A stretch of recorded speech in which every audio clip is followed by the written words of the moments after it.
On va commencer. Bonjour à tous, bienvenue au séminaire hebdomadaire du LJLL. Donc aujourd'hui, nous avons le plaisir de recevoir Samuel Daudin, qui est maître de conf au laboratoire côté UPC depuis septembre dernier, et qui va nous parler du problème de convergence dans des problèmes de champ moyen, contrôle champ moyen. Exactement. Toi. Alors, merci Manuel. Merci beaucoup pour l'invitation. Je suis très content de participer à ce séminaire qui est de ce prestigieux laboratoire qui est maintenant aussi le mien. Donc, je vais vous parler de contrôle optimal, version champ moyen. Et donc, c'est tout un tas de travaux que j'ai fait un peu à la fin de ma thèse pendant mon postdoc avec François Delarue, donc avec tout un tas de collaborateurs qui sont bien plus intelligents que moi, et donc notamment Joe Jackson, François Delarue, Ben Seeger, Aleko Szczecin, Mathieu Martini, et puis pour un travail très récent, Louis-Pierre Chintron. Donc déjà, de quoi s'agit-il? Donc il va s'agir de problèmes de contrôle stochastique pour des grandes populations d'agents d'interaction. Euh, et donc l'idée, c'est que ces problèmes ils sont complexes du fait de la multitude des agents qui interagissent, mais on espère qu'on va pouvoir simplifier l'analyse, qu'on va regarder une certaine limite quand le nombre de joueurs ou le nombre de particules va tendre vers l'infini, parce qu'on va pouvoir considérer que les corrélations vont devenir négligeables, on va pouvoir considérer que les agents sont indépendants les uns des autres, mais interagissent avec leur milieu. Okay. Donc le but, c'est de comprendre à la fois le problème limite, qui va être un problème qui va être posé sur un espace de mesure de probabilité, qui va décrire la distribution limite des particules, et après de comprendre, et si possible quantitativement, la convergence du problème à n particules vers le problème champ moyen. Ok, donc pour commencer, quelques applications. Donc déjà, donc là, on est le problème de contrôle optimal pour des systèmes avec donc, beaucoup de composantes. Donc, par exemple, le premier problème ici, c'est de charger de façon optimale une flotte de voitures électriques. Donc l'idée, c'est que c'est un problème très complexe parce que si on donne en même temps de l'énergie à toutes les voitures, on va dépenser beaucoup trop d'énergie. On va aussi abîmer potentiellement les batteries des voitures. Mais les voitures électriques ont la possibilité de redonner l'énergie au système. Et donc du coup, ce problème est très complexe. Mais si on voit plutôt ça comme un continuum de voitures, on peut espérer avoir des stratégies qui sont plus simples à implémenter plutôt que de devoir résoudre le problème à n fixé mais très grand. Donc là, par exemple, il y a peut-être plusieurs centaines de voitures. Donc là, c'est une version plutôt coopérative où il y a une personne, par exemple EDF, et c'est vraiment un problème qui est étudié, qui décide pour tout le monde de la stratégie. Mais il y a aussi on peut aussi imaginer des problèmes où chacun des agents décide de sa propre dynamique, mais évidemment, sa dynamique va être impactée par la dynamique des autres joueurs. Donc là, par exemple, c'est au rond-point à l'étoile. Donc là, chaque voiture essaie de sortir de façon optimale du rond-point, mais évidemment, si tout le monde va au même endroit en même temps, ça va poser des problèmes. Donc, on anticipe la direction des voitures pour réagir en fonction. Donc, il y a une notion d'équilibre. Donc, ça, c'est le premier type de problème qu'on peut étudier. Après, il y a des problèmes plutôt en théorie des probabilités physiques statistiques qui sont en fait de façon un peu cachée reliés à ces problèmes de contrôle optimal type champ moyen. Donc, par exemple, si on regarde des problèmes de grande déviation pour des systèmes de particules d'interaction, où a priori il n'y a pas de contrôle, eh bien, en fait, on se retrouve assez naturellement à regarder des problèmes de contrôle optimal parce que en fait, les événements rares, il y a un principe d'économie. On va minimiser certaines fonctionnelles qui sont les fonctionnelles de grande déviation. Et donc, du coup, comme ça apparaissent des problèmes de contrôle champ moyen dans l'étude de systèmes de particules d'interaction. Donc, ça, c'est des choses qui sont connues depuis travaux pour les systèmes de particules d'interaction de Sumgartner, par exemple. Et plus récemment, et de façon un peu plus peut-être un peu plus lointaine, en physique statistique, quand on regarde les comportements limites champ moyen pour des systèmes de verre de spin, on voit apparaître, et en fait pas pour des raisons de grande déviation, mais pour d'autres raisons, on voit apparaître des formules variationnelles qui font penser à des problèmes de type contrôle champ moyen, avec aussi du coup des équations non linéaires sur l'espace de mesure de probabilité qui permettent de comprendre l'asymptotique champ moyen pour ces systèmes de verre de spin. Donc ça, c'est lié à la formule de Parisi et des choses que je ne comprends pas. Donc le troisième type d'application, c'est des applications plutôt en théorie de l'apprentissage. Et donc par exemple, là, cette image ici, c'est pour le problème d'entraînement de réseaux de neurones profonds, où là, en fait, le système qu'on va contrôler, ça va être la dynamique des images le long des couches du réseau de neurones. Le paramètre de contrôle, ça va être vraiment les paramètres du réseau, donc les poids, les biais qu'on va mettre à chacune des couches. Et ce qu'on va chercher à minimiser, donc le coût pour la population, ce sera la training loss, donc ça va être la perte finale qui va nous servir à trouver les paramètres optimaux du réseau. Donc ça fait un système dynamique qu'on contrôle. Et comme on va regarder la dynamique de la mesure empirique en fait, des images, on va être vraiment dans le cadre de problèmes de contrôle champ moyen. Donc le contexte un petit peu un peu historique pour ces théories, c'est d'abord, donc c'est un peu l'intersection de deux champs mathématiques. Plutôt déjà d'un côté mathématique de l'économie, il y a des problèmes liés qui sont par exemple le problème d'agents hétérogènes ou en finance, des modèles d'impact sur le prix, quand il y a beaucoup de traders qui interagissent via une stratégie d'investissement. Donc ça, c'est des choses qui ont été étudiées d'un côté, et puis d'un côté, il y a tout l'élan qui date là, de la fin du 19e sur les théories de champs moyens, et donc là plutôt en physique statistique et aussi donc en probabilité, beaucoup où là, on regarde justement ces limites pour des systèmes de particules avec différents types d'interactions, plus ou moins fortes, plus ou moins singulières. Et dans le cadre vraiment contrôle, vraiment la genèse un peu de ces problèmes-là, en tout cas tel que je vais en parler après, c'est vraiment des travaux qui datent des fins des années 2005-2006, notamment des travaux de Lasry et Lyons, puis aussi de côté plutôt ingénieur, plutôt Wankens Malamé au Canada. Et donc là, ça a lancé toute une série de travaux et une grosse activité pendant à peu près les 20 années qui ont suivi, jusqu'à encore maintenant, pour comprendre, donc ça va être lié à la théorie des jeux à champ moyen, et donc dont la petite sœur est maintenant la théorie du contrôle champ moyen. Donc c'est selon le type d'équilibre qu'on regarde pour la population. Et donc là, j'ai mis quelques ressources pédagogiques pour introductives sur ces problèmes-là qui ont maintenant, où la théorie a pas mal mûri depuis une vingtaine d'années. Ok, donc la formulation mathématique, donc en moins dans un cadre coopératif, donc là ça correspond plutôt à EDF qui choisit la stratégie de recharge de ses voitures électriques, bon, même s'il ne serait pas ces équations-là, mais dans l'idée où c'est, là on va regarder un planificateur central qui va décider de la dynamique de n particules, n agents, n joueurs. On va décrire la dynamique des particules via des équations différentielles qui vont être ici stochastiques parce qu'on va avoir un bruit supplémentaire. C'est ce petit BI qui est là pour symboliser, enfin pour modéliser l'aléa individuel auquel font face chacun des joueurs. Il y a un paramètre de contrôle, qui est ce contrôle alpha en rouge. Et donc le but, c'est de choisir ces contrôles pour minimiser ce coût de la population. Et ce coût, il va être somme d'un coût qui va intervenir le contrôle alpha, donc c'est un peu une énergie cinétique, c'est combien ça me coûte de me déplacer à telle vitesse. Et après, des coûts de type champ moyen, donc là, c'est ce F et G, qui vont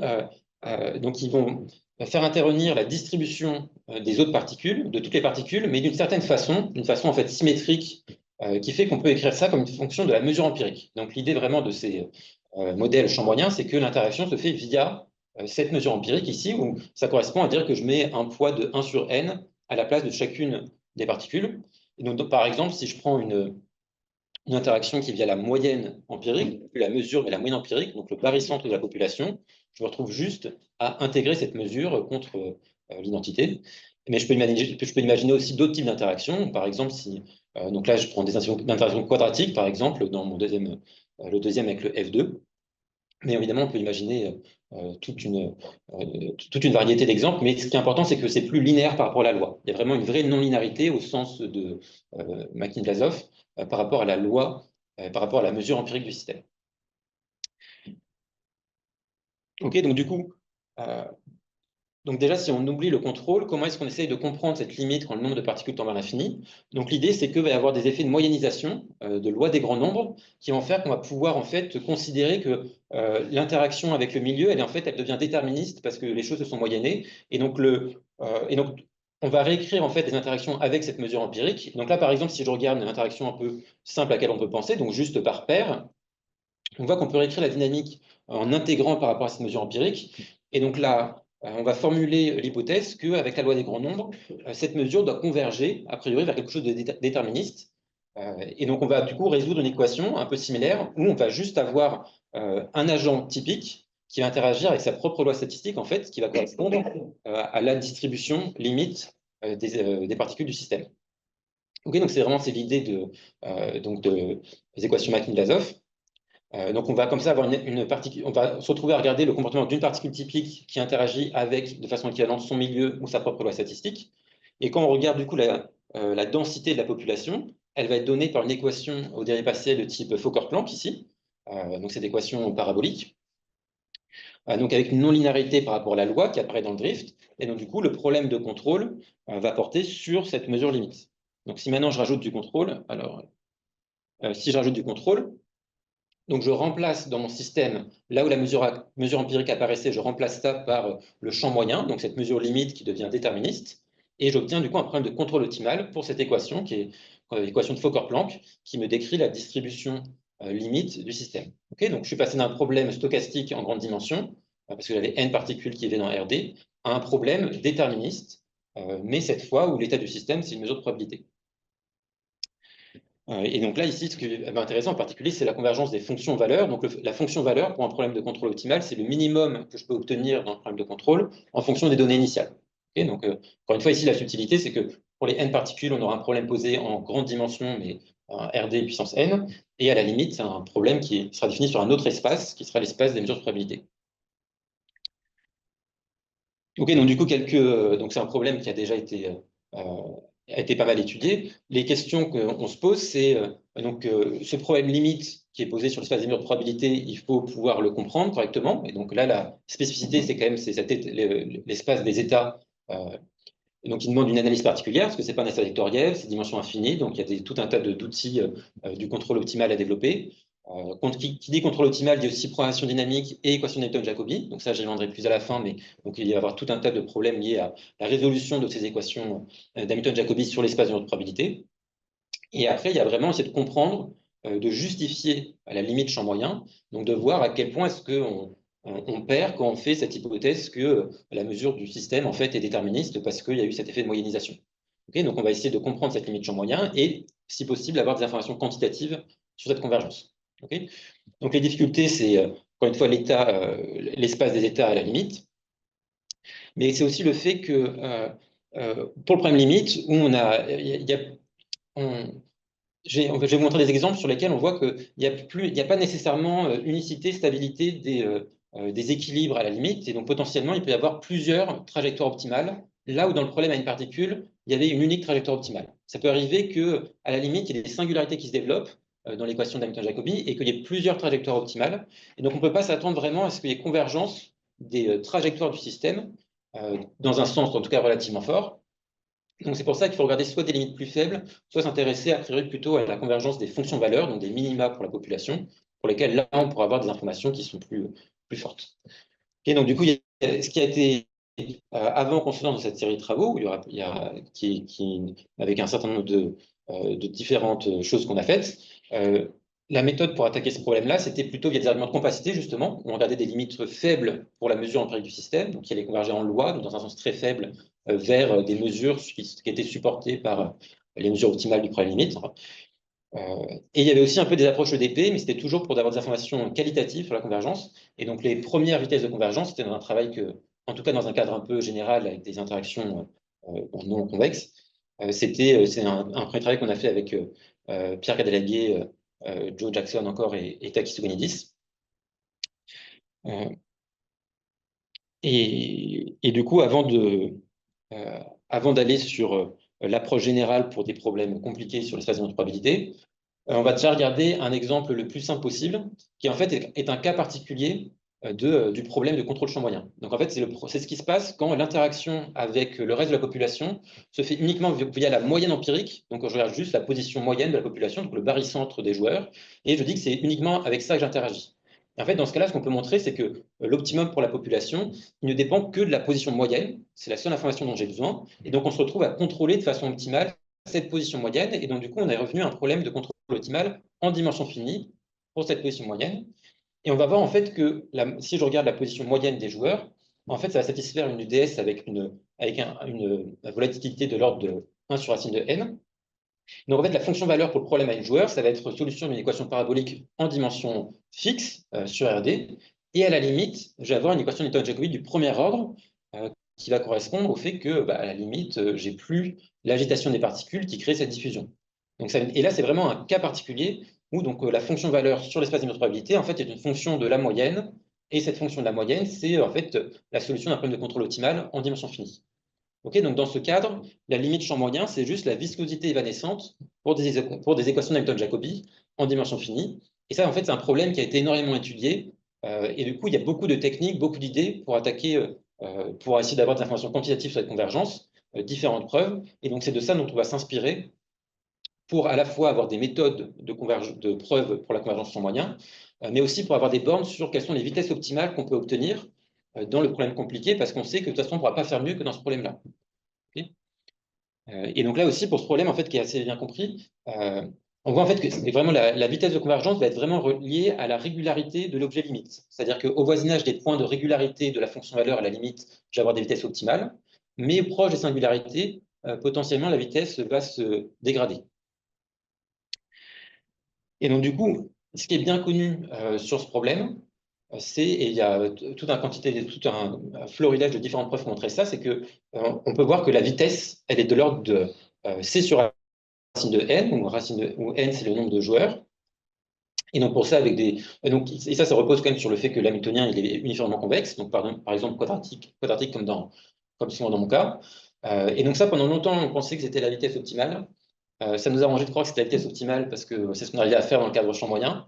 Et en fait, avec Louis-Pierre, on a réalisé que c'était pas la vitesse optimale. Et donc là, ça c'est un travail très récent qui a 2 semaines. Donc en fait, on peut faire mieux pour la viscosité évanescente. J'approche une équation Newton-Jacobi. Donc là, j'ai mis pour Hamiltonien purement quadratique, mais en fait, ça marche aussi avec un Hamiltonien qui est uniformément convexe.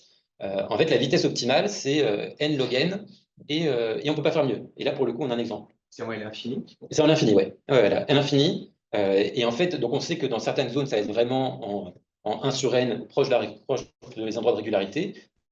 Mais de façon globale, à partir du moment où la donnée terminale est Lipschitz, alors c'est en n log n. Et si je prends l'exemple ici, c'est exactement n log n. Donc du coup, on était content d'avancer là-dessus. Et donc je ne peux pas insister suffisamment sur la contribution de Louis-Pierre à cette question, parce que c'est évidemment lui qui a une très belle idée pour montrer ça. Et donc voilà, donc c'était au passage sur la viscosité évanescente. Et donc maintenant, si on revient sur les systèmes de particules, là, ce qui est compliqué, c'est qu'il faut voir aussi en fait, comment est-ce qu'on va quantifier les fluctuations pour un système de particules d'interaction. Sur l'espace des mesures de probabilité, il y a tout un tas de façons de pouvoir mesurer la distance entre deux probabilités. Et la façon dont on mesure la distance, elle va en fait influencer les vitesses de convergence. Donc ça, si on regarde déjà le système où je n'ai pas de contrôle champ moyen, je regarde juste une interaction faible avec vraiment un champ de vitesse très régulier. Là, en fait, ce qu'on va voir, c'est que si je mesure les fluctuations avec des vitesses de type Wasserstein, donc là, par exemple, avec la première distance de Wasserstein, j'obtiens des vitesses qui dépendent de la dimension, donc qui sont de l'ordre, en tout cas en dimension plus grande que 3, de n puissance moins 1 sur d, si je mesure ça avec la première distance de Wasserstein. Avec les autres, j'aurai la même chose.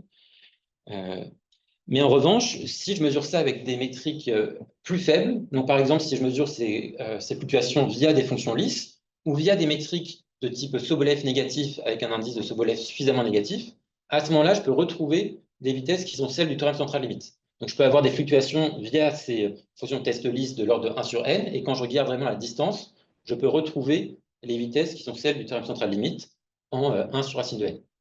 Donc on sent bien pour notre problème de contrôle champ moyen, les vitesses qu'on va obtenir vont être liées à la régularité de la fonction valeur à la limite, et donc notamment la régularité par rapport à quelle métrique. Donc c'est ça qui va jouer aussi sur les vitesses de convergence. Ok, donc du coup maintenant un peu cette approche EDP du problème de convergence. Donc l'idée c'est que on a nos deux problèmes de contrôle optimal. Pour chacun des problèmes, on va avoir des fonctions valeurs, donc le minimum pour la population comme fonction des données initiales. Ces fonctions, elles vont satisfaire des équations. Et donc, l'idée, c'est de montrer que si les équations sont à peu près similaires, les solutions devraient être à peu près similaires. Okay, donc, si je me mets pour le problème à n particules, je vais avoir, c'est juste un problème de contrôle stochastique classique, entre guillemets, en grande dimension. Donc, j'ai une équation ici semi-linéaire en grande dimension qui va, en fait, pour des données à peu près de façon assez générale, on va avoir des solutions fortes, des solutions qui m'est donné modulo une dérivée de l'hamiltonien si je ne suis pas dans le cas quadratique. Et donc ça, c'est quelque chose qui est très bien compris. Donc on a une unique solution, un unique contrôle optimal. Mais si je me place à la limite, là, du coup, ma fonction valeur, elle est définie sur l'espace des mesures de probabilité. J'ai toujours la progression dynamique. Mais là, ce que je vais avoir, c'est une solution de viscosité, donc dans un sens à définir, et je ne le fais pas ici, solution de viscosité de cette équation d'Hamilton-Jacobi qui va faire intervenir du coup des dérivées par rapport à la mesure, parce qu'on fait du calcul différentiel sur l'espace de non-probabilité. Donc là, j'utilise la dérivée linéaire, mais on peut exprimer ça avec différents types de dérivées qui viennent du transport optimal, qui viennent de la structure géométrique des variables aléatoires qui sont dans l'espace L2, qui sont au-dessus de nos mesures. Et donc là, comme on l'a vu avec l'exemple où ça se réduisait à une équation Newton-Jacobi en dimension finie, on sait par avance qu'il n'y a pas forcément des solutions lisses, même si toutes les données sont régulières, qu'il y a des chocs qui peuvent se développer. et en particulier, il peut y avoir différentes trajectoires optimales pour le système. Et oui, et donc évidemment, l'idée de comparer les solutions, c'est d'étudier ces équations en dimension infinie pour pouvoir avoir le problème de convergence. C'est évidemment très lié dans ce qu'on fait par rapport à l'étude des jeux à champ moyen, et donc du coup de la master equation, de l'équation maîtresse en jeu à champ moyen. Donc ça, c'est des choses qui ont été faites par Cardelaguet de la rue Lasserie-Lyons. Et je reviendrai un peu dessus après. Ok, donc l'argument de projection, c'est le suivant. C'est de dire que si je prends la fonction valeur, donc le minimum à la limite, et que je l'évalue en une mesure empirique, donc c'est une façon de projeter en dimension finie, et je vois ça comme une fonction des points où j'ai mis mes petites masses de 1 sur n, et bien je peux au moins formellement dériver l'équation qui est satisfaite en dimension finie, et je vois que j'ai exactement la même, modulo un terme d'erreur, qui fait intervenir des dérivées secondes par rapport à la mesure. Mais si j'arrivais à contrôler ces termes d'erreur, en fait, j'aurais exactement la même équation, modulo un terme source en 1 sur n, et là, je pourrais faire un argument de comparaison en dimension finie, et en déduire que du coup, les solutions, elles sont une distance de 1 sur n. Ça me donnerait une vitesse optimale. Okay. Donc évidemment, en pratique, on n'aura pas cette régularité à la limite, ce qu'on voit déjà avec l'exemple en dimension finie. Donc l'idée, qui est inspirée du problème de viscosité évanescente, c'est de trouver des régularisations de la fonction valeur à la limite, qui vont vérifier plusieurs critères. Donc déjà, on va pouvoir quantifier explicitement la distance à la fonction d'origine, pour lesquels on va pouvoir contrôler ce terme rouge de dérivée seconde qui contrôlait la vitesse de convergence, et qui vont respecter aussi la même équation. Donc l'idée, c'est qu'on veut pouvoir encore faire cet argument de projection, donc on veut qu'on reste toujours, donc là, ça va être pour cette égalité qui est la plus importante, qui vont toujours rester sous solution de l'équation à la limite. Et donc la façon de faire ça, c'est de faire de la subconvolution, qui est la façon naturelle de régulariser des solutions d'équation Newton-Jacobi, parce que ça préserve les propriétés de sous-solution, et ça crée en fait de la semi-concavité, et ça préserve la semi-convexité. Donc semi-concavité, ça veut dire que essentiellement, je suis concave plus une fonction lisse, donc plus une fonction lisse, donc mes singularités elles regardent vers le bas, vers le haut, et si semi-convexe, c'est l'autre sens, et du coup, si je suis semi-concave, semi-convexe, en fait, je vais avoir quelque chose qui va être dans un sens C1,1. Mais là, le choix de la métrique par rapport à laquelle on va regarder la subconvolution, il n'est pas évident. Okay. Et donc la raison, ça va être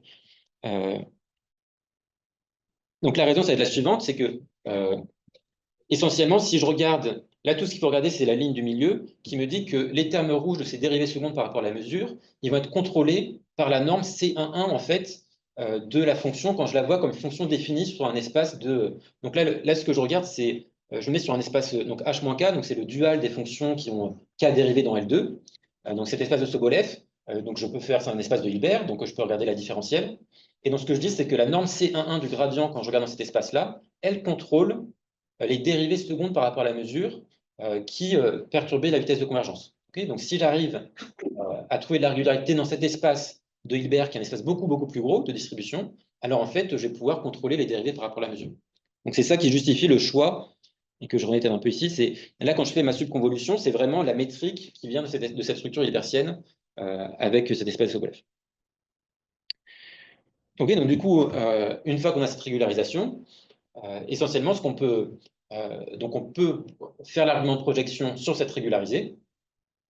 Donc pour ça, il faut d'abord, c'est la subconvolution, ça permet de rajouter de la régularité, mais il faut quand même partir de quelque chose qui est un petit peu régulier. Donc il y a tout un premier travail vraiment contrôle optimal de montrer que la fonction valeur de base, elle a certaines propriétés de régularité. Donc elle va être, on va falloir montrer qu'elle est Lipschitz semi-concave par rapport à des métriques qui sont très faibles. Donc ça va demander une analyse fine des conditions d'optimalité associées au problème de contrôle optimal. Mais une fois qu'on a montré ça, on peut faire cette régulation par subconvolution et on peut montrer que du coup, cette régularisée, elle va être presque sous solution classique de l'équation à la limite. Et donc après, une fois qu'on a ça, on va pouvoir faire l'argument de projection sur la fonction régularisée. Donc on va projeter elle en dimension finie. On va payer toujours le terme des dérivées secondes. J'ai un 1 sur n qui m'arrange. Je vais avoir du coup je vais avoir les dérivées secondes de façon explicite qui explosent à côté. Donc c'est pour ça que là, le terme rouge est 1 sur n fois epsilon. Donc le epsilon, il est mauvais pour moi, mais le n, il est très bon. Et donc c'est comme ça que, en faisant l'argument de projection là-dessus, je peux montrer qu'en fait, la régularisée, elle a une distance de l'ordre du terme ici, donc c sur epsilon n plus un c epsilon. Et donc maintenant, si je choisis de façon optimale du coup les paramètres epsilon et n, j'arrive à voir comme ça que j'ai une vitesse qui est bien de l'ordre de 1 sur racine de n. Okay. Et donc c'est là où on se dit, bah, c'est forcément optimal, et du coup, il faut aller voir dans la littérature sur la viscosité évanescente. On apprend que c'est optimal sans preuve, et on voit qu'en fait, c'est pas optimal. Donc peut-être qu'on peut faire un petit peu mieux ici, mais c'est sûr qu'on ne peut pas faire mieux que log n sur n. Et pour l'autre sens, en fait, l'autre sens, il y a des arguments plus classiques qui permettent de montrer qu'en fait, la vitesse est de l'ordre de 1 sur n, elle est meilleure. Il y a toujours une inégalité qui est plus simple à montrer. Et donc, du coup, ça nous donne comme ça un résultat. Donc, dans un régime, mais attention, ce qui est important aussi, c'est qu'on est dans un régime de régularité pour les coûts, pour les données, qui est compatible avec ces métriques Sobolev négatives. Donc, ça demande ça demande quand même que les coûts ils soient relativement réguliers. Okay, et ça demande aussi que le bruit soit non dégénéré. Il y a quelque chose un peu fin là-dessus. Et dans ce cadre, on a des vitesses qui sont assez fines. Ok, donc juste voilà, donc, pour dire un peu comment est-ce qu'on obtient déjà a priori la régularité un peu Lipschitz semi-concave de ces fonctions définies sur l'espace des mesures. L'idée, c'est de regarder les conditions d'optimalité. Donc, c'est de dire qu'en fait, pour un point donné initial, je peux montrer que je peux déterminer la forme des contrôles optimaux via un système qui est le système de Pontryagin, qui est en fait le système de théorie des jeux à champ moyen de Lasry-Lyons. Et en fait, c'est aussi une des motivations initiales de la théorie du contrôle champ moyen, c'est qu'en fait, elle fait apparaître naturellement le système des jeux à champ moyen de Lasry-Lyons comme conditions d'optimalité. Donc, du coup, on peut comprendre aussi le système des jeux à champ moyen comme en fait point critique pour ces fonctionnels de contrôle optimal. Et ce qui fait aussi qu'on peut réutiliser toute la technique développée pour l'étude de ces systèmes pour comprendre la régularité des contrôles optimaux et du coup la régularité des fonctions valeurs.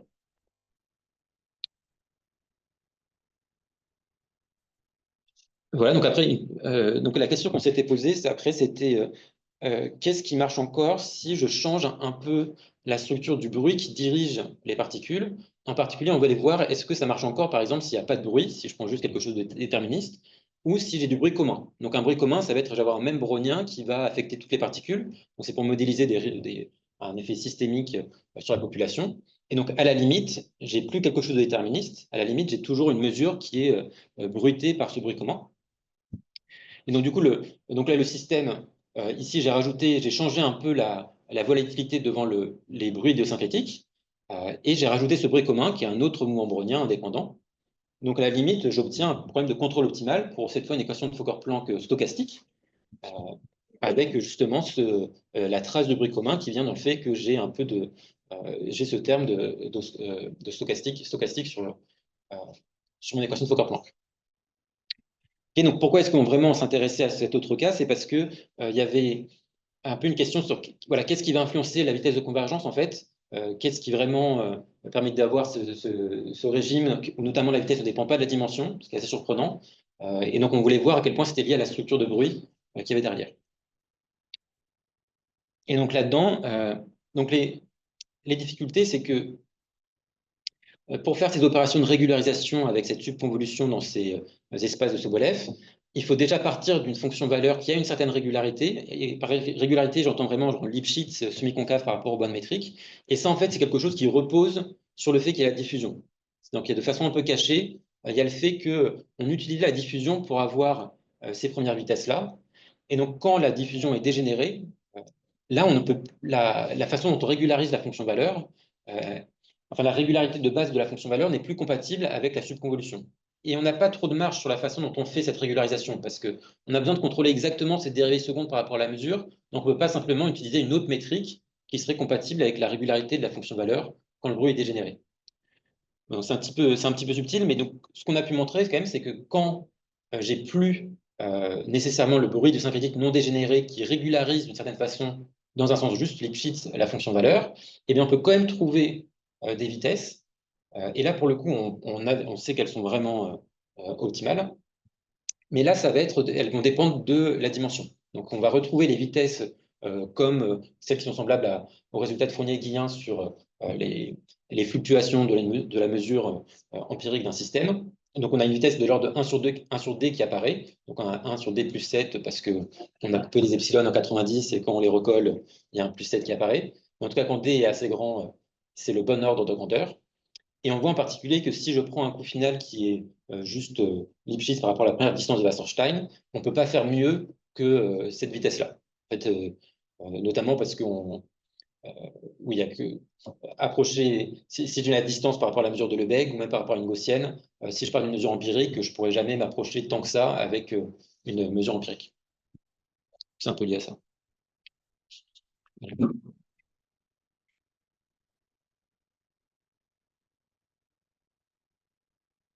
Ok, donc du coup, donc essentiellement, la façon dont on arrive à traiter ces régimes de régularité, ça va être de se ramener à un régime qu'on connaissait d'avant, celui qu'on a traité pour avoir les vitesses de l'ordre de 1 sur n, 1 sur racine de n. Et donc pour ça, en fait, on va régulariser encore de façon différente la fonction valeur. Donc déjà, en prenant une convolution de la mesure par rapport à une gaussienne, on arrive à transférer les propriétés type Lipschitz semi-concave par rapport à des métriques pas très bonnes à Lipschitz et semi-concave par rapport à des métriques beaucoup plus faibles. On va se retrouver dans le régime où on peut utiliser la régularisation dans les bons espaces de Hilbert. Il faut s'arranger pour tomber sur des mesures qui ont un support entier pour des questions techniques, mais à la fin, en faisant ces régularisations et en quantifiant tout bien explicitement, pour à la fin avoir les vitesses de convergence, on arrive comme ça à montrer qu'on a la bonne vitesse. Et aussi, l'astuce qu'on utilise pour pouvoir traiter les bruits communs, c'est-à-dire que le bruit commun, en fait, dans les équations, il va donner des termes du second ordre, mais vraiment par rapport à la mesure. Donc ça, a priori, ça perturbe tous les arguments, et c'est compliqué. Et en fait, l'idée, c'est que si le bruit, c'est juste un bruit additif, un brownien additif, en fait, on peut, essentiellement, il ne fait que shifter la mesure du système, et donc on peut retrouver ça dans les équations en introduisant une variable supplémentaire qui va correspondre en fait à la moyenne de la mesure où on est, et on va voir en fait que l'effet du bruit commun, ça va juste correspondre à un Laplacien fini-dimensionnel par rapport à cette variable supplémentaire. Donc comme ça, dans les équations, là où le bruit commun apparaissait, on peut juste faire apparaître des équations qui sont un terme de dimension finie et qu'on va pouvoir après, du coup, faire une régularisation qui va être liée à... Enfin, on va pouvoir faire une subconvolution jointe par rapport à la mesure et par rapport à cette variable additionnelle pour pouvoir traiter comme ça le bruit commun.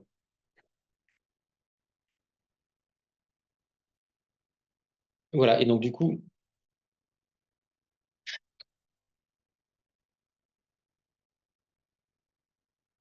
maintenant je vous parle un petit peu du principe de comparaison. Donc vous voyez que donc, pour comprendre un peu ces problèmes de limite champ moyen pour système de particules en interaction contrôlée, donc l'objet central, c'était cette équation d'Hamilton-Jacobi à la limite. Et ce qu'on disait, c'est que cette limite champ moyen se traduisait par un problème de stabilité pour cette équation limite. Et donc on montrait que si on arrivait à régulariser un peu cette équation à la limite, on pouvait la projeter en dimension finie et faire de la comparaison en dimension finie. Ce qu'on aimerait bien faire, c'est d'avoir vraiment, c'est vraiment de comprendre le caractère bien posé de ces équations sur l'espace des mesures de probabilité. Donc là, j'ai écrit la forme de l'équation où j'ai l'effet, donc le premier terme avec le Laplacien, c'est l'effet en fait du bruit de syncrétique.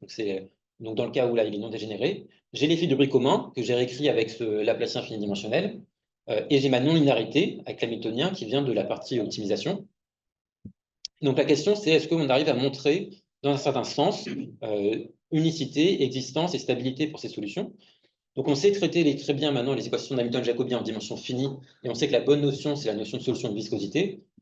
Mais pour pouvoir étendre ces théories au cas de la dimension infinie, il y a plusieurs obstacles. Donc en particulier le fait que donc sur l'espace des mesures de probabilité, donc déjà on n'est plus en espace vectoriel, on est en dimension infinie, et donc les solutions de viscosité, ça repose beaucoup sur des arguments de compacité en particulier. Et puis aussi, plus finement, de compacité et puis même de régularité des fonctions convexes. Derrière, de façon un peu cachée, il y a le fait que les fonctions convexes, elles sont presque partout C2. Et ça, dans dimension infinie, ce sera plus vrai. Il y a aussi l'idée que la régularité des métriques visuelles va être un problème sur l'espace de probabilité parce qu'on veut faire des principes de comparaison et pour ça, on va vouloir, on va procéder par doublement de variables et on va vouloir utiliser les distances au carré comme façon de pénaliser certains doublements de variables. Et pour le transport optimal, les métriques, enfin sur l'espace de probabilité, les métriques visuelles, comme celle du transport optimal, elles ne sont pas bien régulières par rapport à la mesure. Okay. Donc, il y a eu beaucoup de travaux pour étudier ces équations. Donc, il y a plusieurs approches que j'explique un petit peu ici. Donc, la première façon, et ça c'était une approche qui a été proposée par Lyons, c'était de dire que si j'ai une équation sur l'espace de probabilité, en fait, je peux la relever dans un espace de Hilbert, qui est un espace L2, en disant juste que je vais voir ça sur un espace de variables aléatoires, et en disant que le relevé sur l'espace L2, c'est juste de dire que la fonction sur une variable aléatoire, c'est juste la fonction de sa loi. Et en fait, sur l'espace de Hilbert, on sait assez bien traiter les solutions de viscosité, en tout cas pour certains types de bruit et certains types de non-linéarité. Donc ça, c'est des choses qui ont été faites et qui avaient été faites aussi pour les jeux à champ moyen. Mais la difficulté, c'est que les termes du second ordre qui proviennent en fait de l'agitation individuelle des particules se relèvent pas bien sur l'espace des révélateurs. Donc il y a eu pendant longtemps la communauté essaie de faire marcher cette idée de relèvement pour traiter ces structures de bruit et en fait ça marche pas bien. Du coup c'est pour ça que ça a demandé euh, d'autres euh, d'autres façons de faire. Et donc un résultat général qui a été obtenu par cette collaboration avec Kosogodi, Karoubi, Pham et Rosestolato, c'est en fait de procéder comme pour un peu les travaux d'origine des solutions de viscosité, où on n'avait pas encore le principe de comparaison avec la technique de doublant de variables, et donc avec l'idée d'utiliser en fait certaines approximations lisses de la fonction valeur pour pouvoir montrer après le principe de comparaison. Et donc ça, du coup, dans cette contribution, ils ont utilisé justement la limite champ moyen pour pouvoir construire des approximations un peu régulières qui étaient des sous-solutions ou des sursolutions et en déduire un principe de comparaison. Euh, et comme autre approche, euh, il y a, donc il y a l'idée aussi qui est en fait utilisée dans nos travaux là, sur la subconvolution, que peut-être que les bonnes métriques à utiliser dans l'espace des mesures de probabilité pour pouvoir faire des arguments de comparaison, c'est peut-être pas celle qui a une transport optimale, mais peut-être qu'on peut utiliser d'autres métriques, donc par exemple des métriques de type Sobolev, qui elles vont être, donc Sobolev négative a priori, qui elles vont être plus régulières et donc qui vont pouvoir permettre de faire des arguments de type doublement de variable. Donc ça, c'est des choses qui ont été faites. Mais le problème, c'est que ça demande d'une façon ou d'une autre d'avoir déjà un peu de régularité de type Lipschitz par rapport à ces métriques-là pour les objets qu'on considère. Et ça, en fait, c'est très restrictif. Ça, derrière, il y a besoin de structure sur le bruit. Donc, c'est quelque chose qui est pas totalement satisfaisant. Et après, une autre façon de faire, et nous, on avait une contribution là-dessus avec Ben Seeger, c'est de dire que les métriques qu'on regarde, elles ne sont pas régulières, mais parfois, si je me place au voisinage de mesures qui sont plus gentilles, alors en fait, je vais pouvoir les dériver et je vais pouvoir exploiter en fait la forme des dérivés des métriques du transport optimal. Et donc là, l'idée, c'était d'utiliser la deuxième distance de Wasserstein, en l'occurrence, mais de rajouter dans l'argument de comparaison, enfin, euh, de rajouter des pénalisations de type entropie et retrouver des choses qui ressemblaient un peu au schéma. Donc, techniquement, ça ressemblait un peu à l'étude du schéma Jordan, Kindlerer, Otto, où on rajoute de la pénalisation anthropique pour arriver à des mesures qui sont gentilles et faire du coup le principe de comparaison.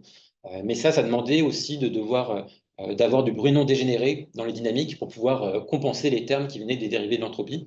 Donc, c'était encore restreint à certaines équations semi-linéaires avec bruit non dégénéré. Et donc ici, ce que je vous présenter, c'est un travail qu'on a fait avec Joe Jackson et Ben Seeger. On essaye donc on essaie de comprendre ce problème de comparaison et le problème de convergence. Donc dans un cadre qui n'est pas nécessairement potentiel au sens où il n'y a pas forcément de problème de contrôle optimal derrière. On ne peut pas se servir du fait qu'on a une formulation pour un système de particules. Et concrètement, ça se manifeste par le fait que l'hamiltonien du système, il n'est pas nécessairement convexe. Donc derrière, il n'y a pas donc par exemple, c'est des équations qui viennent de jeux différentiels. L'hamiltonien n'est pas forcément convexe. Et on veut quand même essayer de voir si on peut obtenir le principe de comparaison. Donc là, je rappelle le type de notion de solution qu'on utilise.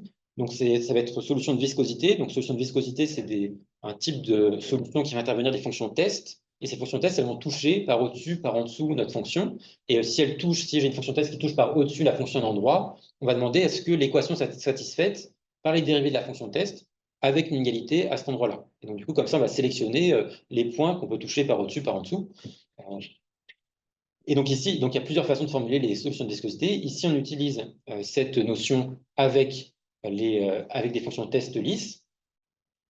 Et en fait, la motivation, c'est aussi lié à ce problème de convergence champ moyen, parce qu'une façon de construire, de montrer la limite champ moyen, c'est de construire à partir des fonctions valeurs pour les n particules, des solutions de viscosité pour l'équation limite. Et après, si on a un argument d'unicité à la limite, on peut en déduire la convergence, au moins de façon qualitative. Et en fait, ce qu'on voit, c'est que de façon assez générale, sous des hypothèses assez souples, on peut montrer que si on prend la fonction de valeur pour les n particules, donc le minimum pour la population quand je suis initialisé à différents points, si on intègre ça par rapport à la mesure par rapport à une certaine mesure. Donc, ce qui correspond à regarder en fait l'optimum pour la population quand toutes les particules elles partent de façon indépendante selon la loi en question. Et bien ça, en fait, on peut montrer que, à la limite, tous les points limites vont être en fait solutions de viscosité de l'équation d'Hamilton-Jacobi. Et donc, si on a un principe d'unicité pour l'équation d'Hamilton-Jacobi, on peut en déduire la convergence des fonctions valeurs. Et ça permet aussi, en fait, cette procédure-là, elle permet aussi en fait de construire potentiellement des solutions candidates qui ont en fait une régularité. On peut déduire de la régularité des fonctions valeurs pour les n particules, de la régularité un peu fine pour les fonctions valeurs à la limite.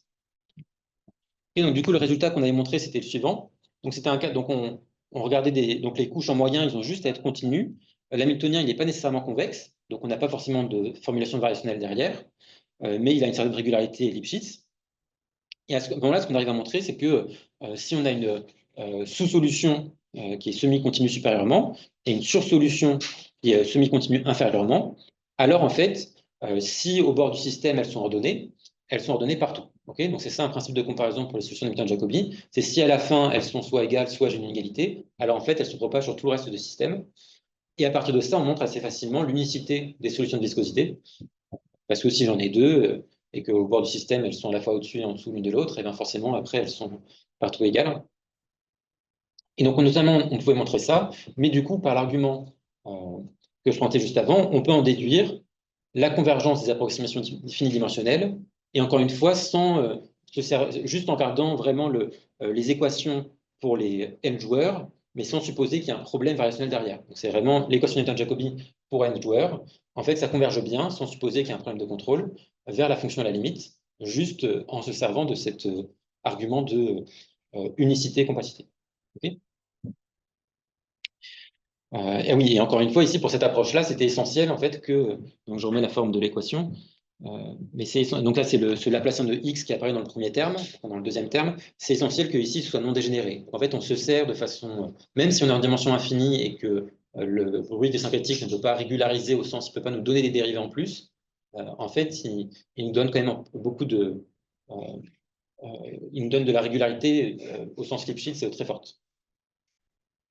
Donc ça, on s'en servait de façon cruciale dans ce résultat. OK. Donc oui, là aussi, les étapes de la preuve, donc juste pour les grandes lignes. Donc essentiellement, on s'arrange pour régulariser sur l'espace des mesures de probabilité les différentes fonctions, les différentes données du problème, pour s'amener à un cadre plus régulier. Grâce à ça, en fait, il y a quand même l'idée que le principe de comparaison, ici, on va le faire avec... donc en plongeant notre espace de probabilité dans des espaces de Sobolev qui sont très gros, avec des métriques qui vont être très régulières. Mais pour ça, il faut partir quand même un peu de régularité. Donc, et là, la seule façon dont on a d'obtenir cette régularité, c'est de montrer qu'on peut construire, à partir du système à n particules, une solution un peu régulière. Et donc ça demande en fait d'avoir des estimations sur des dérivés d'ordre très important pour l'équation d'Hamilton-Jacobi à n particules. Donc du coup, je prends l'équation d'Hamilton-Jacobi en dimension finie, et donc là, on la dérive énormément de fois pour montrer qu'en fait, on a bien une régularité, et c'est là où on utilise le fait que le bruit syncrétique est non dégénéré, et on a une régularité qui va être maintenue à la limite. Et donc comme ça, on saura qu'il y a au moins une solution qui a la bonne régularité, et après, on va faire un principe de comparaison en supposant que du coup, une des semi-solutions a cette régularité-là. Okay, et après, du coup, on fait... Bon, voilà. OK, donc juste une...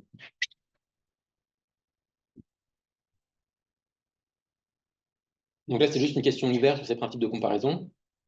Donc c'est juste pour insister sur le fait qu'on ne sait pas dire grand-chose lorsque la diffusion qui agite les particules, elle est dégénérée. Donc là, par exemple, on regarde un problème où je suis juste en 2 dimensions. J'ai la diffusion dans une direction et pas dans l'autre. L'hamiltonien n'est pas nécessairement convexe, donc je n'ai pas forcément de formulation de type contrôle optimal dont je peux me servir. Et bien là, le principe de comparaison, on ne sait pas du tout faire. Donc ça, je pense que c'est la question la plus simple qu'on ne sait pas du tout traiter. Et encore une fois, ça, je ne l'ai pas bien dit, mais quand il y a le premier terme avec le Laplacien ici, s'il n'est pas là, si j'ai une équation que du premier ordre, en fait, on peut tout voir sur l'espace de variables aléatoires, on peut tout relever dans l'espace de Hilbert, et les théories classiques l'équation d'Hamilton-Jacobi dans l'espace de Hilbert s'adapte bien. Là, c'est pour ça que là, vraiment, ce problème, c'est le fait d'avoir une direction c'est dégénéré et pas l'autre. Là, on est vraiment à la frontière de ce qu'on se peut faire. OK, donc maintenant, je vais expliquer un petit peu quel type de perspective on peut espérer pour la suite. Donc déjà, par rapport au problème de limite champ moyen de viscosité évanescente, donc comme je l'ai montré, on arrive dans certains cadres à avoir des vitesses assez fines de l'ordre du théorème central limite en 1 sur racine de n. Mais l'exemple de réduction à dimension finie montre qu'en fait, on peut faire potentiellement un peu mieux, de type de log n sur n. Donc la question, c'est est-ce qu'on peut généraliser aussi en fait, ces vitesses très fines au cas champ moyen? Ce n'est pas totalement évident parce que quand on a dans le papier avec Louis-Pierre, on a le log n sur n, en fait, devant, il y a une constante. Et cette constante, c'est en fait d ou d sur 2, où d est la dimension ambiante pour les particules. Donc, si j'arrive à projeter mon espace de probabilité sur l'espace de dimension d en regardant juste la moyenne du système, certainement, je vais aussi pouvoir projeter avec d'autres exemples dans des dimensions supérieures. Donc, bon, ça, c'est complètement spéculatif, mais ce n'est pas du tout garanti qu'on puisse obtenir ce log n sur n aussi dans le cas général de champ moyen. Rien que pour le problème en fait, de viscosité évanescente, qui est un problème qui était a priori plutôt bien connu, retrouver ces vitesses-là, ça donne aussi de nouvelles perspectives, parce que du coup, on a envie maintenant qu'on a vraiment la vitesse optimale, on a envie de comprendre vraiment ce qui se passe. Notamment, il y a, donc pour ces équations de Jacobi en dimension finie, il y a cette idée que donc l'approximation va dépendre des zones de régularité de la fonction valeur. Donc, on aimerait relier aussi finement en fait, vraiment ce terme de correction de ce log n sur n avec les singularités. Et on sait que les singularités de l'équation d'Hamilton-Jacobi en dimension finie, elles ont beaucoup de structures. Donc, il y en a peu, elles sont beaucoup de structures, et ça, c'est quelque chose qui a été beaucoup étudié. Donc, est-ce qu'on peut vraiment maintenant précisément relier ces approximations de viscosité évanescente avec la forme des singularités? C'est quelque chose qui paraît intéressant. Par rapport au principe de comparaison, donc, comme je le disais, il y a beaucoup de choses qu'on ne sait pas du tout faire lorsque les dynamiques ont des bruits un peu dégénérés. Même pour le traitement du bruit commun, ça c'est une question que se posent beaucoup les experts, qui sont, quand nous on a traité du bruit commun en disant en fait qu'on peut se ramener à des variations finidimensionnelles, en disant qu'on shiftait juste la moyenne du système par un bruit gaussien. Donc qu'est-ce qui se passe si on veut traiter des structures plus générales de bruit commun? À ce moment-là, il faut vraiment on a vraiment des dérivés du second ordre qui apparaissent par rapport à la mesure dans les équations. Donc ça demande de vraiment savoir traiter ça au niveau du principe de comparaison. Et ça, c'est des choses qui paraissent difficiles. Donc, donc ça, c'est un type de difficulté. Et je pense que ce qu'on aimerait bien avoir, c'est aussi vraiment une approche vraiment intrinsèque sur ces problèmes de comparaison sur l'espace des mesures de probabilité, donc qui ne demande ni de relever dans l'espace de Hilbert, enfin, on sent qu'il y a quelque chose qui nous échappe. Donc, dans les applications potentielles aussi, donc je parlais tout à l'heure un peu des vers de spin, et donc ces problèmes de physique statistique. Et donc là, vraiment, de plus en plus, sont développées des idées qui montrent que si on veut comprendre ces limites de champ moyen pour le système de vers de spin, il faut vraiment comprendre assez finement des équations d'Hamilton-Jacobi, pour lesquelles, a priori, il n'y a pas de terme qui vient du bruit. Donc, c'est des équations du premier ordre, mais avec des non-linéarités qui sont potentiellement pas convexes et qui permettent vraiment qui seraient potentiellement la bonne façon de comprendre ces limites de champ moyen pour les vers de spin. Donc, c'est lié à des choses comme la formule de Parisi. Et qui fait en plus intervenir assez finement les différentes notions de convexité qu'on peut avoir sur l'espace de mesure de probabilité. Donc, il y a l'idée qu'il y a ces diverses notions de convexité, convexité plate ou convexité qui vient du transport optimal, qui ne communiquent pas bien dans ces problèmes-là. Donc, ça ouvre aussi un certain nombre de perspectives pour poursuivre l'étude de ces équations sur l'espace des mesures de probabilité. Donc, évidemment, une grande question donc là, j'ai parlé de contrôle champ moyen. Donc, c'est le problème coopératif où il y a un décideur pour tout le monde qui choisit des dynamiques de toutes les voitures, de toute la population.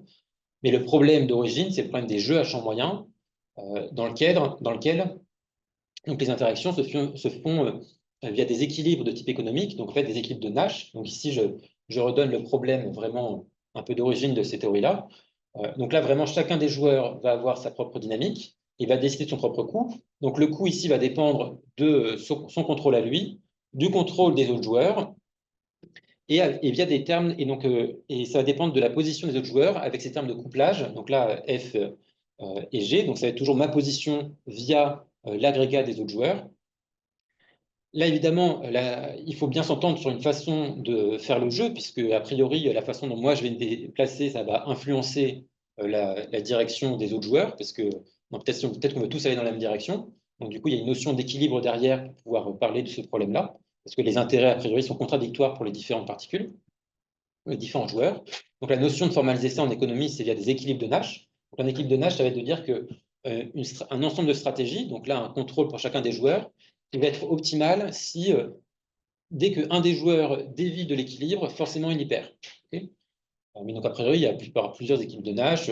C'est quelque chose qui va être beaucoup moins stable qu'un équilibre pour de la population. Et à la limite, donc ça fait un système très intriqué parce que je dois regarder, a priori, les déviations possibles de chacun des joueurs pour trouver ma stratégie optimale. Mais à la limite, ce qui va se passer, c'est que un joueur va en fait supposer que le reste de la population va avoir l'agrégat des autres joueurs va évoluer de façon déterministe. Il va faire une prédiction sur l'évolution de la population. Il va résoudre son problème de contrôle optimal avec cette prédiction-là. Il va agir en fonction. Et après, il va avoir résolution d'un problème de point fixe pour dire que ce qu'on a prédit comme évolution pour la population, c'est bien ce qui est obtenu quand on agit en fonction de cette prédiction. Donc, la façon dont les équipes de Nash au niveau microscopique se traduisent au niveau macro, c'est via un problème de point fixe. Je prédis une évolution de la population, j'agis en fonction, et du coup, ce que ça donne, c'est bien ce qui a été prédit. Et donc, à la limite, on obtient le système déjà champ moyen donc, du coup, de la striée Hélions, avec ces termes de couplage. Donc, il y a vraiment la description macroscopique des équipes de Nash. Et donc là, le problème de convergence, c'est donc de comprendre la limite de ces équilibres. Donc en fait, pour les n particules, on a une équation. Cette fois, on n'a plus une équation d'Hamilton-Jacobi en grande dimension, mais on a un système d'équations d'Hamilton-Jacobi. À la limite, on a cette équation maîtresse, du coup, qui est une équation de transport non linéaire sur l'espace des murs de probabilité.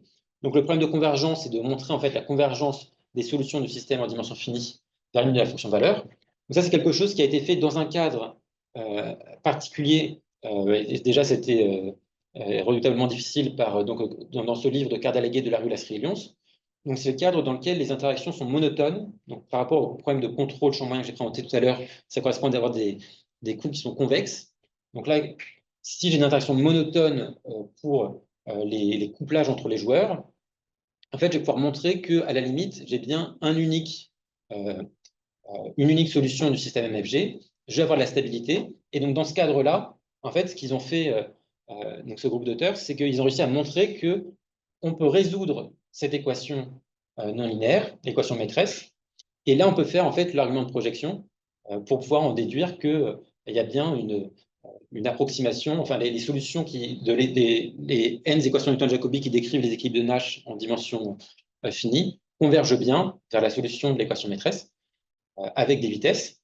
Et donc la question qui reste à comprendre, enfin parmi les nombreuses questions qui restent à comprendre, c'est qu'est-ce qui se passe quand on ne peut pas garantir à la limite l'unicité et la stabilité de l'équilibre de Nash.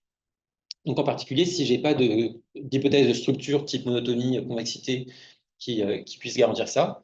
Donc là, on s'attend à ce que l'équation limite, elle développe des singularités. Donc est-ce qu'on peut quand même parler un peu de comprendre des choses sur cette limite de champ moyen? Est-ce qu'on peut se dire des choses dans les zones de régularité de cette équation? Parce qu'on s'attend quand même à ce que ce soit un peu la dérivée, la solution de l'équation maîtresse, on s'attend à ce que ce soit la dérivée de la solution de l'équation d'Hamilton-Jacobi en dimension finie, dans un certain sens. Donc du coup, est-ce qu'on peut relier les zones de forte régularité de l'équation potentielle derrière avec le problème, est-ce qu'on peut avoir des propriétés de convergence localement dans les zones de stabilité? Ça, c'est des choses qui sont des questions qui sont totalement ouvertes et qui semblent attractives, mais sur lesquelles on ne sait rien dire. Et voilà, donc ça, c'est juste les papiers dont sont tirés les différents théorèmes dont je vous ai parlé. Et maintenant, je vous remercie pour votre attention. Merci.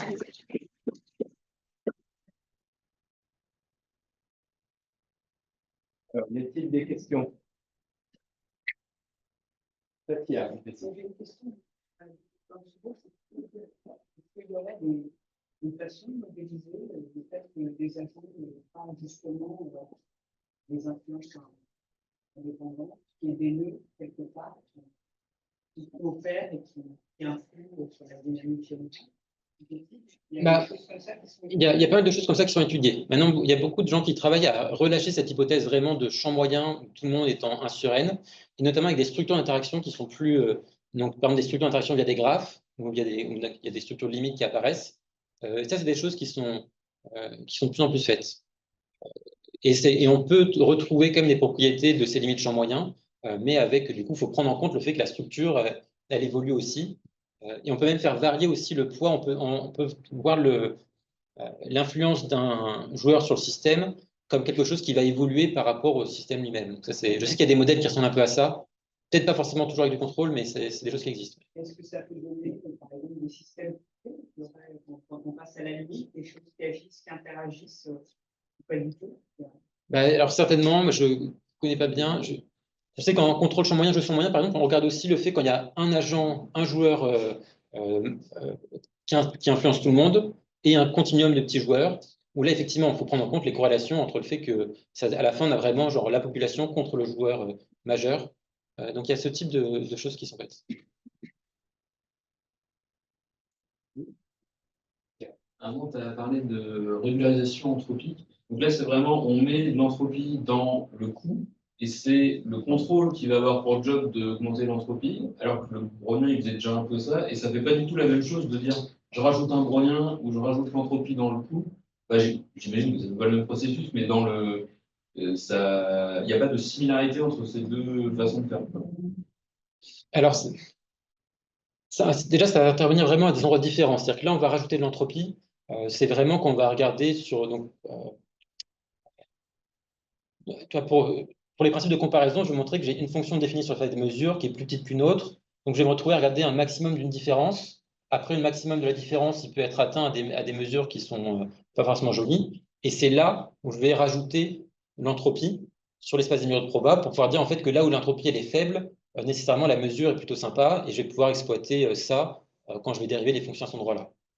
Mais après, là où en fait c'est un peu relié, c'est que si je rajoute ça dans les fonctionnels que je minimise, en tout cas pour ces principes de comparaison, ça va me donner des. Il va falloir que je le paye à un moment. Et la façon dont je peux gérer ça, c'est parce que derrière, j'ai de la diffusion dans mes équations qui permettent de. Enfin, c'est de façon assez fine, dans le principe de comparaison, on va voir apparaître le fait qu'il fallait qu'il y ait la diffusion brownienne pour les particules pour pouvoir gérer les pénétrations anthropiques qui apparaissent après.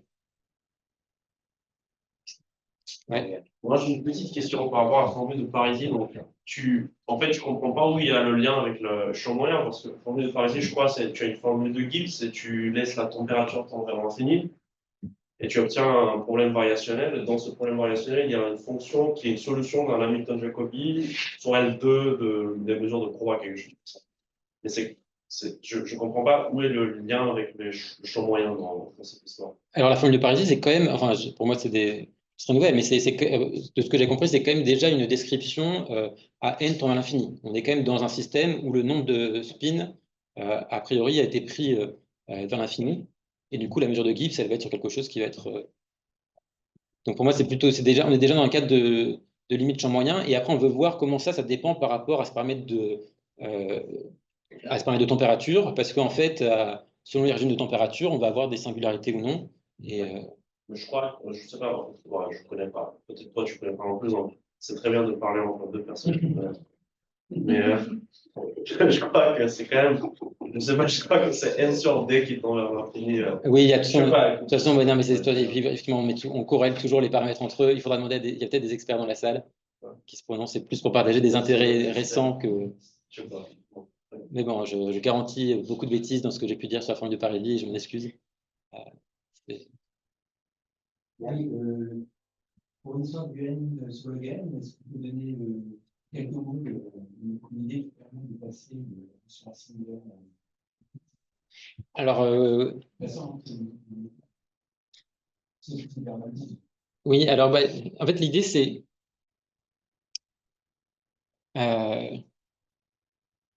En plus, à l'équation, elle est ici, c'est parfait. Il faut imaginer que le 1,5, c'est epsilon sur 2. En fait, il faut pouvoir exploiter quand même assez finement la régularité parabolique, même à un régime de epsilon petit. Donc l'idée, c'est que on va faire de la subconvolution pour pouvoir créer une semi-concavité qu'on contrôle, mais après, on va réinjecter ça le long du flot de l'EDS, enfin de l'équation de Fokker-Planck avec une petite volatilité.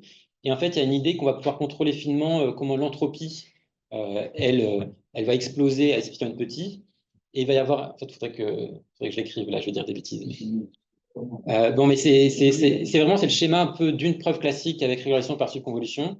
Mais après, il y a un argument supplémentaire pour pouvoir exploiter un peu de régulation anthropique quand je regarde l'équation adjointe, en fait, une équation de Fokker-Planck avec un peu de volatilité.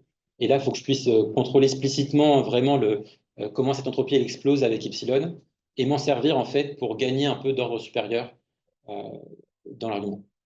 Mais en vrai, ça prend un tableau à écrire, mais là, c'est pas le moment. Mais ce que je veux dire, c'est que c'est assez rapide à écrire. Mais il y a un truc. Sinon, pour revenir à la première question, donc la diffusion de l'article, en fait, ça correspond plutôt à ajouter des informations de Fischer, mais l'article fonctionnel de l'entreprise. Enfin, moi, il y a des problèmes de ce genre où ça peut se dire, ça revient à un problème avec une dynamique déterministe des particules, qui vont avouer les particules qui n'ont pas vu. Ah oui, oui. L'information de Fischer, c'est pas l'entreprise, c'est un peu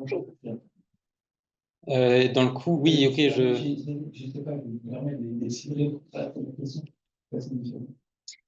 En gros, du coup, comme le coût, on le paye au cours du temps, mettre l'entropie à la fin, ça ne prend pas en compte le fait qu'on veut minimiser au cours du temps, alors que la Fischer, quelque part, c'est ce qui. Du coup, c'est une Fischer intégrée en temps, c'est ça, au cours de la trajectoire. Oui, c'est ça. Oui, mais c'est toujours l'histoire de la. Je sais pas, ce qu'ils disent un peu la vitesse automatique, c'est on met le bruit sous forme